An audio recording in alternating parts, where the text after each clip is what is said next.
आज के दौर में अगर सुलह कुल्लियत का मुकाबला करना है तो हुजूर कायदे मिल्लत का दामन थाम लो। जो उनके साथ होगा हम समझते हैं कि वाला हजरत के साथ है। जो उनसे ये शादी के बाद का जो बड़ा अहम मसला है, आज देखा जा रहा है कि हर तीसरा घर बिगड़ने के किनारे पर है, हर तीसरा निकाह तलाक के नंबर पे लगा है। ये कंडीशन है हमारी, ये हालत है। उसकी वजह, अगर आप औरत से मिले तो वो शिकायत करती है कि मेरे ससुराल वाले मुझे एक आंख देखना नहीं चाहते, और आप सास से मिले तो वो कहती है मेरी बहू का मौका लगे तो मुझे जहर दे दे। वो कहती है ये मुझे मां नहीं मानती, वो कहती है मुझे बेटी नहीं मानती। मैं बेटियों से गुजारिश करूंगा जब तुम नए घर में जाओ तो तुम्हारा ब्लड ग्रुप और है, जिस घर में तुम गई हो उन लोगों का ब्लड ग्रुप और है। ये हो ही नहीं सकता तुम्हारे दोनों का जहन बिल्कुल एक साथ इत्तेफाकन हो जाए, हो ही नहीं सकता। तो तुम पहले से वहां बैठी नहीं हो, तुम्हें ऐसा कुछ करना पड़ेगा कि जिसके करने के बाद तुम्हारे चेहरे में सास ससुर को बेटी का चेहरा नजर आ जाए। अल्लाह अल्लाह अल्लाह, क्या बड़ी अहम बात बताने लगा। बहुत अच्छे, बहुत अच्छे। तुम्हें ऐसा करना पड़ेगा कि तुम्हारे किरदार में तुम्हारे सास ससुर को बेटी का चेहरा नजर आने लगे। और सास ससुर से भी गुजारिश है, ऐसा नहीं कि पहले दिन आके तुम्हारे वो सारे काम करने लगे जो बेटी करती थी। नई है, घर नया है, जगह भी नहीं है। दो चीजें, एक हया है, शर्म है, दूसरी बात नई हवेली है, मालूम नहीं तुम्हारे घर का दस्तूर क्या है, वो तो नहीं जानती। लेकिन सास, अल्लाह माफ करे, ये भी कम नहीं है दज्जाल से कुछ। हाँ, अगर दूसरे दिन बीवी ने किसी काम में कोताही कर दी तो ये नहीं कहती बेटी तुम्हें पता नहीं था, इसको ऐसे सीख लो, नहीं कहेंगी। डायरेक्ट कहती है ए बेटी अभी एक ही दिन हुआ, तुझसे इतना सा भी नहीं हुआ। हाँ, और फिर शोहर से कहती कहां से उठा लाया इसे इतना सा काम नहीं आया।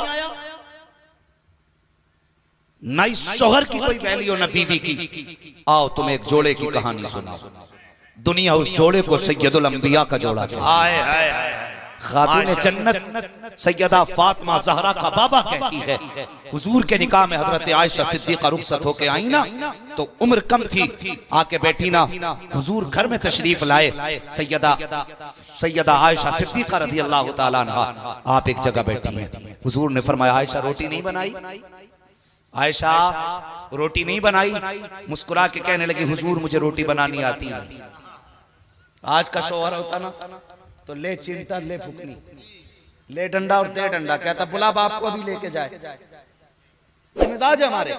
लेकिन अज़दवाजी जिंदगी कैसे गुजारी जाती है? हुजूर फरमाते हैं आयशा रोटी नहीं बनाई या रसूल अल्लाह, मेरी कम उम्र है और मुझे माँ ने भी रोटी बनाना नहीं सिखाई, इसलिए मुझे रोटी बनानी नहीं आती। हुजूर ने अगला जुमला कुछ नहीं कहा, अंदर गए। हुजूर ने एक बर्तन में आटा निकाला, ला करके उम्मुल मोमिनीन के आगे रखा। उसके बाद आपने आटे में पानी डाला। फरमाते हैं आयशा इतने आटे में इतना पानी डालते हैं। उसके बाद हुजूर ने नबुव्वत वाले हाथों से आटा मिलाया। मिलाने के बाद मुस्कुरा के कहने लगे आयशा इस तरह से आटे में पानी मिलाया जाता है। फिर हुजूर ने अपने हाथों से आटा गूंदना शुरू किया है। फरमाया आयशा देखो ऐसे आटा गूंदा जाता है। उसके बाद नबुव्वत वाले हाथों से हुजूर ने चूल्हे में आग जलाई है, रोटी लगाई तवे पर। जब रोटी बन के तैयार हो गई, हुजूर फरमाते आयशा देखो ऐसे रोटी बनाई जाती है। जब पहली रोटी हुजूर ने नबुव्वत वाले हाथों से बनाई है, उम्मुल मोमिनीन हजरत आयशा सिद्दीक़ा के मुंह में लुक़मा बना के दिया। फरमाते आयशा बता रोटी का जायका कैसे है? उम्मुल मोमिनीन के खुशी से आंसू निकल आए। कहती या रसूल अल्लाह मैं कायनात में सारी औरतों से ज्यादा नसीब वाली हूँ, इसलिए कि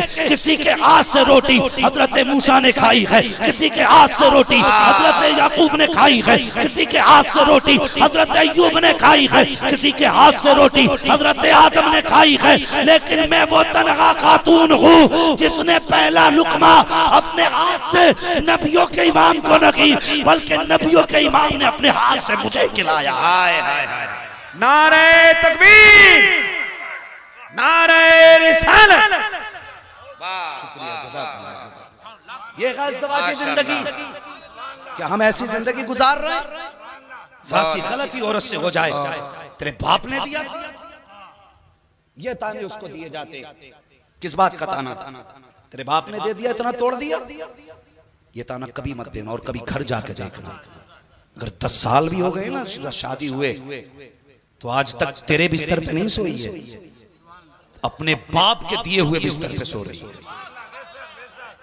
15 साल निकाह को हो गए हैं, उसने आज तक तेरे बर्तन में खाना नहीं खाया, जो बर्तन अपने बाप के घर से लाई है उसमें खा रही है। क्या अच्छी बात। एहसान किस बात का तेरा? कितनी बेटियां तो जिंदगी भर बाप के दिए कपड़े पहनती हैं, और कितनी आसानी से कह देते हो कि निकाल के फेंक देंगे घर से। बात बात में तलाक की बात है। ओ यार, घर के माशरे को बेहतर करो। ये जो हालात है ना हमारे घर के, इन्हें बेहतर करो। औरतों को हुजूर की जिंदगी सुनाओ, खुद भी हुजूर की सीरत पढ़ो बहुत, और फिर देखो भले जमीन पे मिट्टी की दीवारें होंगी, मजा अल्लाह जन्नत के अता फरमाएगा, जन्नत के अता फरमाएगा। और बेटी वालों, तुमसे भी गुजारिश है, तुमसे भी गुजारिश है, कमी एक तरफ से नहीं, कमी दोनों तरफ से। निकाह होता हो ना तो पहले ही कह देता, रो मत, कोई परेशानी हो फोन कर देगा, अभी आ जाएंगे, 2 मिनट का तो रास्ता ही है, आके सबको देख लेंगे। ये कह के बेटी को रुखसत करते हैं। तो भाई वो बहू नहीं आई है, वो एटम बम आया है। हाँ, जिसके पीछे अमेरिका खड़ा हो, भाई जिसके पीछे जापान खड़ा हो, जिसके पीछे चाइना खड़ा हो, ओके, डरना मत, एक फोन करने की देर है, सबको देख लेंगे। तो वो डरे? अगर उससे इत्तेफाक से कब टूट गया और सास ने कह दिया देख के काम कर लेकर बेटी, तो कहती मुंह बंद कर। फिर लहजे ऐसे हो जाते, मुंह बंद कर, बुढ़िया तेरी तो आवाज ही अच्छी नहीं लगती, इसलिए कि पीछे अमेरिका खड़ा। बेटियों को यूं रुखसत नहीं किया जाता। वो कितना अच्छा दौर था जब बाप बेटी को रुखसत करता था, जोड़ा पहना के कहता था बेटी सुर्ख जोड़े में जा रही है, कफन पहन के घर से निकल। अल्लाह, ये थे रिश्ते, और इस तरह बेटियों को तालीम दी जाती थी। खुदा के वास्ते बेटियों को समझाओ कि वो शोहर की इज्जत करें, शोहर की कदर करें। अल्लाह अकबर, दोनों तरफ से काम कदम बढ़ाइए। ये रिश्ते मोहब्बत कुछ इस तरह निभाओ, कुछ हम कदम बढ़ाएं, कुछ तुम कदम बढ़ाओ। माँ बाप की जिम्मेदारी है कि वो बहू को बेटी का नाम लेकर के आवाज दें, बेटी की जिम्मेदारी है वो सास ससुर को बाप का नाम लेके आवाज दे। तब देखो घर में कैसे जन्नत की बहारें आती हैं, और अज़दवाजी जिंदगी बेहतर करो। ये नहीं होना चाहिए अगर बेटी दीनदार ढूंढ के लाते तो खुदा की कसम उस वक्त तक न सोती जब तक तुझे न सुला लेती, उस वक्त तक खाना न खाती जब तक तुझे न खिला देती। अगर तुम न्यू जमाने की न्यू मॉडर्न लड़की लाओगे तो तुम कहीं भी हो उसे अपने खाने से मतलब है, तुम कितने भी लेट आओ उसे अपने टाइम से सोने से मतलब है। बीवी बीवी हुआ करती है, बीवी का मतलब होता है शरीक हयात, शरीक हयात का मतलब होता है हम सफर, हम सफर का मतलब होता है शरीक रंजो अलम, शरीक रंजो अलम का मतलब होता है जैसे तुम वैसे हम, ये मतलब होता है मियाँ बीवी का। अगर ये मतलब ना रह जाए तो फिर इस रिश्ते में कोई मजा नहीं आता है। अल्लाह अकबर, अज़दवाजी जिंदगी हुजूर की देखो। हुजूर सल्लल्लाहु तआला अलैहि वसल्लम ने जब हजरत आयशा सिद्दीका रज़ियल्लाहु तआला अन्हा के साथ जिंदगी के कुछ दिन गुजारे, एक दिन हुजूर फरमाने लगे, हजरत खदीजतुल कुबरा का तज़किरा किया, हजरत आयशा को थोड़ा सा इस बात पर तो ये नागवार बात गुजरी कि मेरी मौजूदगी में हुजूर हजरत खदीजा का तज़किरा कर रहे हैं। या रसूल अल्लाह, अब भी आप उन बूढ़ी औरत का तज़किरा करते हैं। हुजूर को ये बात नागवार गुजर गई। आका फरमाते हैं आयशा, आज के बाद मेरी खदीजा के बारे में कोई जुमला ना कहना, आज के बाद मत कहना। हजरत आयशा कहती हैं रसूल अल्लाह, मेरे जैसी कम उम्र आ गई आपके निकाह में, मैमूना जैसी हुस्न जमाल की पैकर आ गई, आज भी उस बूढ़ी औरत को याद करते हैं। तब मेरे हुजूर ने बड़ा तारीख साथ जुमला कहा था। आका ने फरमाया था आयशा देखो, तुमने तो तब कलमा पढ़ा है जब तुमने दीन को फैला हुआ देखा है, लोगों ने तब कलमा पढ़ा है जब दरख्तों को कलमा पढ़ते सुना है, लेकिन मेरी खदीजा ने उस वक्त मेरा साथ दिया था जब जमाने ने मुझ पे अपने रास्ते बंद किए थे, और अपनी पूरी जिंदगी खदीजा ने मेरे नाम कर दी थी। अल्लाह अकबर। हुजूर सल्लल्लाहु तआला अलैहि वसल्लम अपनी बीवी का तज़किरा फरमाते हुए इरशाद फरमाते हैं, एक दिन मैं तबलीग करके बाहर आया, फरमाते हैं कि कभी जिंदगी में हुजूर फरमाते हैं मेरी जाहिरी जिंदगी में और खदीजा की जाहिरी जिंदगी में कभी ऐसा हुआ ही नहीं कि मुझे आके दरवाजे पे आवाज देनी पड़ी हो या दरवाजा बजाना पड़ा हो। आका फरमाते हैं जब मैं दरवाजे पे आता था तो हाथ लगाने से पहले खदीजा दरवाजा खोल दिया करती थी, किवाड़ खोल देती थी। मैंने कहा खदीजा बता तो सकी, आज तक कभी दरवाजे पे मैंने आवाज तक नहीं दी है, कभी खांसा तक नहीं हूँ, कभी कुंजी नहीं खटखटाई है, बता कैसे पता चल गया कि मैं आ गया हूँ? हजरत आयशा कहती है, हजरत खदीजा कहती है, या रसूल अल्लाह, जब आप इस दरवाजे पे आने से पहले गली के पहले मोड़ पे होते हैं, आका दरवाजे पे आप बाद में होते हैं, नबुव्वत की खुशबू हवेली में पहले आ जाया। वाह वाह वाह वाह वाह वाह, माशाअल्लाह माशाअल्लाह, खदीजतुल कुबरा कहती है, माशाअल्लाह, आने से पहले आपकी खुशबू आ जाया। ये है मियां बीवी का प्यार। बहुत हमारे बीच जरा सी बात हो जाना, वो कहता तुझे तो करने नहीं चाहता था मैं, नहारा पट हो इस बिचौलिया का, कराने वाले का, जिसने तुझ जैसी लड़की मेरे दामन में डाली। तो वो भी कम नहीं, वो कहती तेरी औकात नहीं थी, तू मुझे कर लेता। हाँ, एहसान मान, मेरे बाप ने मुझे भी दिया और पैसा भी दिया तुझे। वाह, जब ये बातें होंगी तो फिर तलाक नहीं होंगी। दे तलाक, तो वही कहता ले तलाक। अब जब तलाक होगी तो मारे मारे फिरने कोई रास्ता है? क्यों आना, वापस आना चाहती? खुदा के बंदो, घर में कभी ये बातें ना किया करो। घर बचाना चाहते हो तो कभी भी औरत को बाप और भाई का ताना मत देना, कभी भी ताना मत देना। घर बचाना चाहते हो, और बीवियों से गुजारिश करूंगा, अगर तुम घर में राज करना चाहती हो ना, तो तुम शोहर की रजा तलाश करो। जिस चीज में शोहर की रजा हो उस पे पाबंदी से अमल पैरा हो जाओ, फिर घर में हुकूमत तुम्हारी चलेगी। ये बात माइक में नहीं बतानी थी, लेकिन बतानी पड़ गई। होशियार मत हो जाना, कभी अपनी रजा के रास्ते है ना, बसदबाजी जिंदगी। और कोई ये ना समझे कि औरत औरत होती है, रिजालु कव्वामून अलन निसा का गलत मतलब मत निकाला करो कि सताते रहो, जुल्म करते रहो क्योंकि तुम्हें हाकिम बनाया गया। इस माना कर नहीं है तुम्हें हाकिम बनाया गया, जब आए तब थप्पड़ मार दिया, जब आए तब गालियां रख दी। जानते हो, सारी एक एक बात का हिसाब अल्लाह तुम्हारे नामे अमाल के चिट्ठे से लेगा, लेकिन जब बात औरत के हिसाब की आएगी ना, तो वो पन्ना तो समेट दिया जाएगा जिसमें अमल लिखे गए। औरत को खड़ा करके रब पूछेगा, बता ये कबूल कबूल कह के तेरे बिस्तर पे जाके बैठ गई, इसका कितना हक अदा किया था? औरत को खड़ा करके पूछा जाएगा, इसका कितना हक अदा करके आया? फिर उससे पूछेगा, बता तुझे लेके गया था, तू इसके घर गई, तेरे ऊपर ज्यादती तो नहीं की? अगर इतना सुन के औरत ने रब की बारगाह में गर्दन झुका दी ना, तो समझ लेना फिर खैरियत नहीं है। अगर उसने कहा ना, मालिक ये देख, ये आज भी निशान है, रब पूछेगा किस चीज का? कहेगा एक दिन रोटी बनने में देर हो गई थी, इसने गरम चिमटा उठाया, मेरे यहां मारा था, आज तक निशान है। अगर उसने दामन उठा के अपनी कमर दिखा दी ना रब को, ए मेरे मालिक ये देख, इसने मुझे एक दिन लोहे के रॉड से मारा था, आज तक निशान है।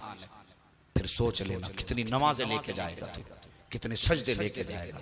अल्लाह फरमाएगा तेरी नमाजें सजदे बाद में देखे जाएंगे, आज मजलूम को उसका बदला दिया जाएगा। वाह, अल्लाह अल्लाह। इसलिए औरत के साथ मेरे हुजूर ने आखिरी वसीयत में भी ये फरमाया था, लोगों मैं तुम्हारे औरतों के हुकूक पे तुम्हें डराता हूं, इनके साथ जाती ना करना, इनके साथ जुल्म ना करना। तो कोई ये ना समझे अगर हम हाकिम है तो जब चाहे तभी नहीं पीट लें।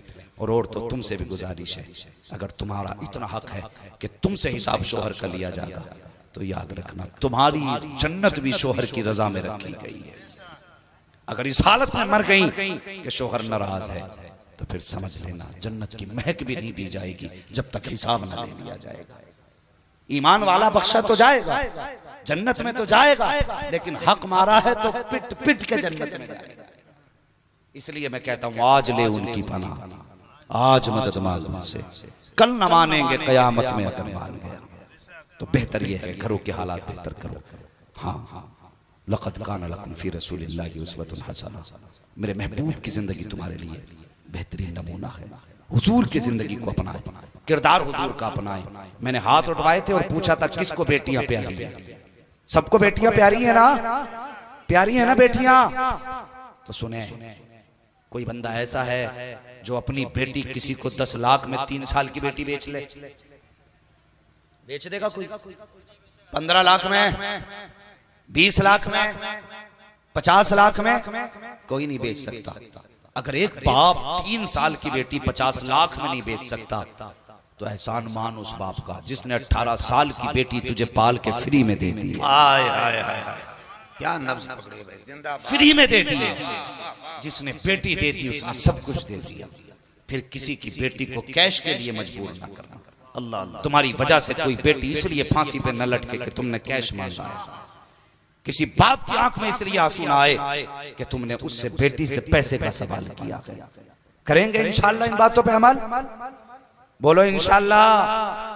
और ये बात भी याद रखिए, आज हमारे भाई ने जलसा सजाया है तो आज इस जमीन नहीं बल्कि पूरे हिंदुस्तान को ये पैगाम जाना चाहिए। दुनिया कहती है हर जगह पे कि अगर यहाँ डांस की पार्टी होती तो जवानों की भीड़ होती।